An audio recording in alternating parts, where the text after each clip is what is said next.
going on, everybody? As you can see, I've had a lot of progress done to the car since the last video. I've cleaned up the whole subframe and repainted it with just some rust spray paint to make it like a matte black color, kind of clean it up a bit. And also, I got in the mail these brand new control arms from Global West, upper and lower, and I got new hardware for them as well. So in today's video I will be roughly installing upper and lower control arms on both sides and test fitting my old spindles and seeing how they fit with this new setup. I will not be able to fully install them because for the upper control arms back here, there is.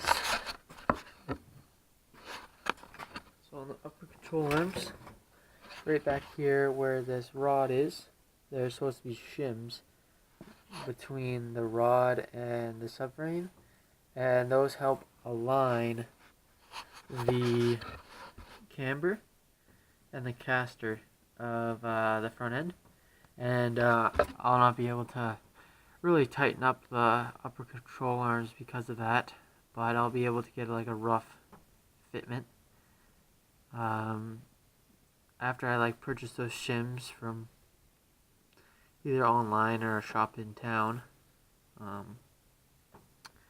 I'll be able to do a rough alignment, and after that I'll be saving up for front and rear brake kit that I'll be installing on the vehicle.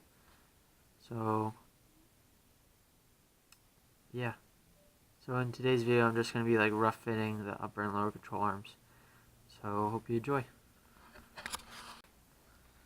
So in order to fit these lower control arms in with these new bushings, these new polyurethane bushings, I have to sand down the paint and some of the little bit of rust, that little bit of layers of rust that are still on there, to get a proper fitment, because I tried putting them in earlier but just too tight of a fit. So I'm going to sand them down with my angle grinder here with a 40 grit disc, and see if that helps a little bit.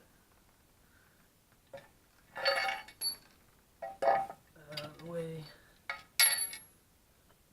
Let's get started.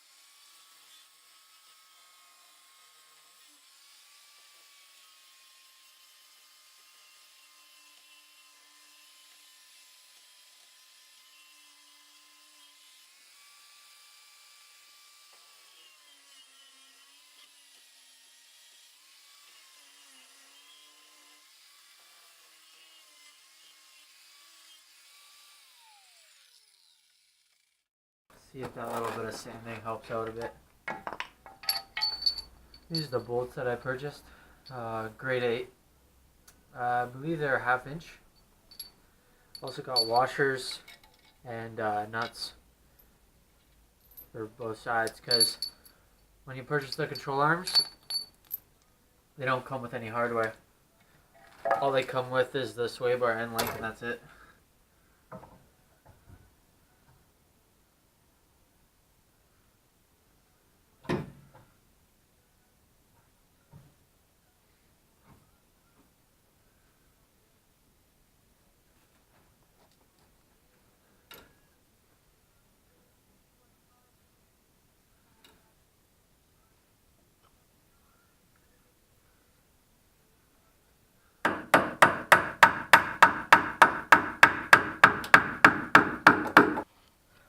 Like, it's so close to being lined up. You can see that silver ring. That's where the bolt's supposed to go through. Same on that side as well. So close. As you can see, I was able to get both bolts in after hammering them in and lining them up. To make it easier, I sprayed some lube on there called FlexiFilm, and it slid in really nicely after I did that. Now I just gotta put the bolts on, roughly tighten them up, and line it up with the top one, see if I can get the spindles on. I'll get back to you when I get the spindles on.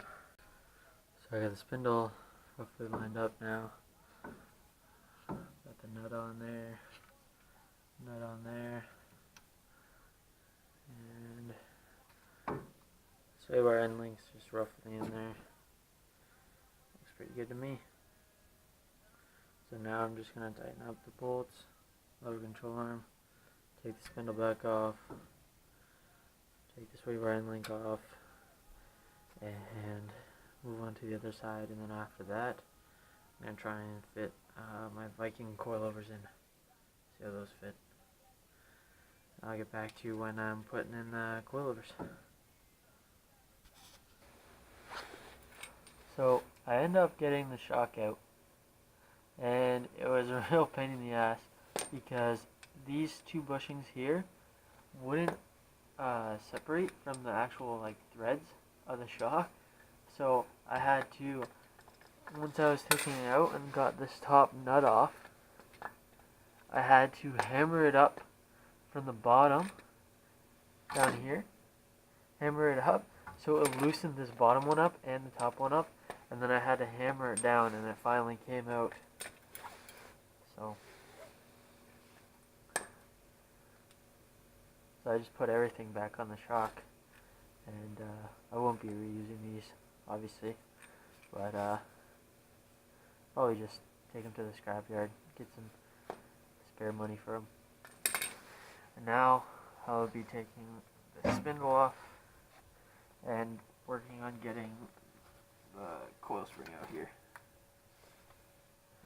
And once I do that, I'll get back to you.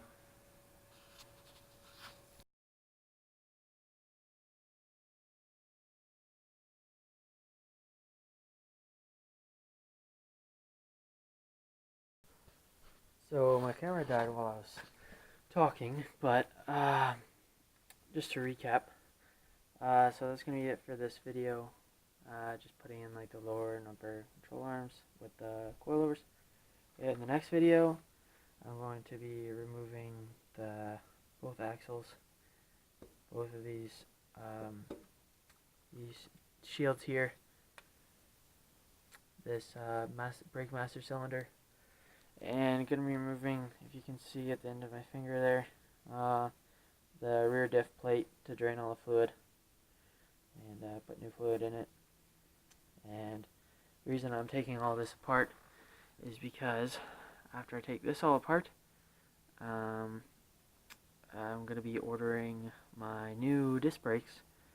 And with the new disc brakes, you have to take out the rear axles because it comes with new plates for this, for the new brakes to mount to, because they still have brake shoes on them for the parking brake, so they have new plates for that, and they have new clips for the axles inside the diff to replace.